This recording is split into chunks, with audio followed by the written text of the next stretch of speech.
உங்கள் பேர் மல்லிகா. ஆமாம். இதை தொழில் எத்தனை வருஷமாக பண்ணுறீங்க? 30 வருஷமா. 30 வருஷம் பண்ணுறீங்க. வீட்டிலேயே விவசாயம்.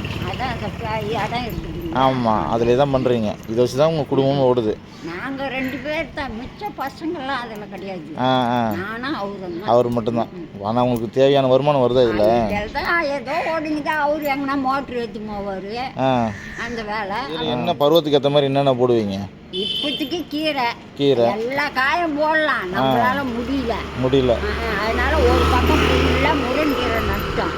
இப்போ ஒரு சைடு ஒரு 6 பாத்தி இந்த கீரை தான் போட்டுக்கிறோம். என்னென்ன கீரை போட்டிருக்கீங்க? சிறுகீரை, அரைக்கீரை, முளைக்கீரை, அவுத்திக்கீரை கொஞ்சம் நட்டுக்கிறோம். அவுத்திக்கீரை வச்சுருக்கீங்க. பொன்னாங்கண்ணி ஒரு பாத்தி நட்டுருக்கீங்க. போதும் உங்களுக்கு? அவள் தான் அன்னைக்கு செலவு தள்ளி போதுதான்.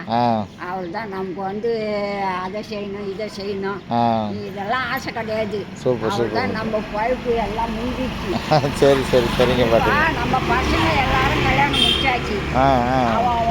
அவன் குடும்பம் அவங்க அப்படியே செட்டில் ஆயிட்டாங்க. அவ்வளோதான். நம்ம போய் அவங்க கிட்ட ஒரு 10 ரூபா குடுன்னு கேட்க போகிறதில்ல. அதில் சின்ன